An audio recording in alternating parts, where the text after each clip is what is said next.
పితా పుత్ర పవిత్రాత్మ నామమున ఆమేన్. ప్రియ సహోదరి సహోదరులారా, జ్ఞానవాణి వీక్షితులారా, మీకందరికీ ఉదయకాల శుభాభివందనములు.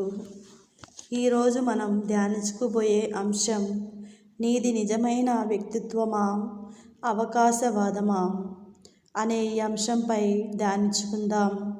ఈరోజు మనం మ్రాణికొమ్ముల ఆదివారాన్ని స్మరిస్తూ నేటి నుండి పవిత్ర వారంలోనికి ప్రవేశిస్తున్నాం.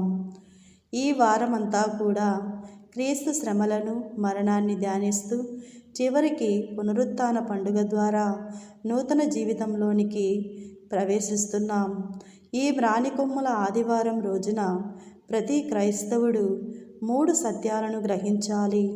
మొదటిగా, క్రీస్తును విశ్వసించు ప్రతివాడు ఆయనను సంపూర్ణముగా హృదయంలోనికి ఆహ్వానించాలి. రెండవదిగా, క్రీస్తు నేర్పించిన జీవిత సత్యాలను ఆలకించి పాటించాలి.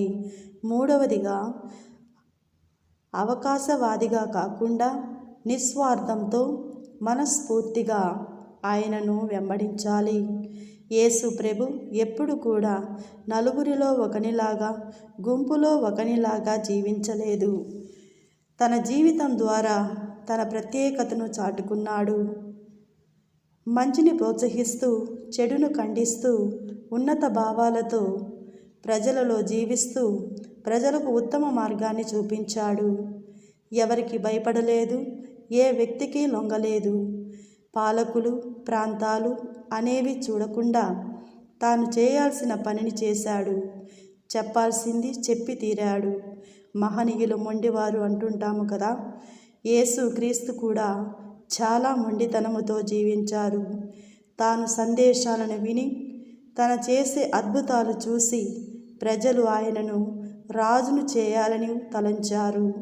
అందుకే యెరూషలేము పురవీధులలో వస్త్రాలు పరచి, మ్రాణికొమ్ములను పరచి హోసన్నా హోసన్నా అని పాటలు పాడారు.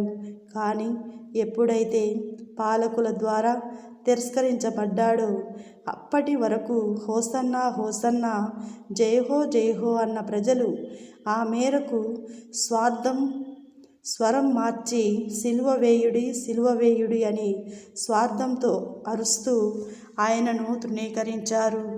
నేడు మనం కూడా ఆ యూదా ప్రజల వలె ఎన్నోసార్లు అవకాశవాదంతో జీవిస్తున్నాం. మన అవసరాన్ని బట్టి మాట మారుస్తున్నాం. మాట పలికిన స్థలాన్ని, వ్యక్తులను మారుస్తున్నాం. వ్యవస్థలను మార్చివేస్తున్నాం. చివరికి మనమే మారిపోతున్నాం. కానీ యేసు ప్రభు ఎల్లప్పుడూ ఒకే రీతిగా ఉన్నాడు.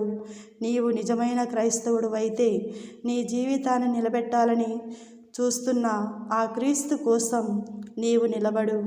కష్టమైన, నిష్ఠూరమైన, నిందలైన, అవమానాలైన క్రీస్తును అనుసరించు. ఈ పవిత్ర వారంలో ఆయనతో కలిసి మనమందరము కూడా నడవటానికి ప్రయత్నిద్దాం. ఆమేన్.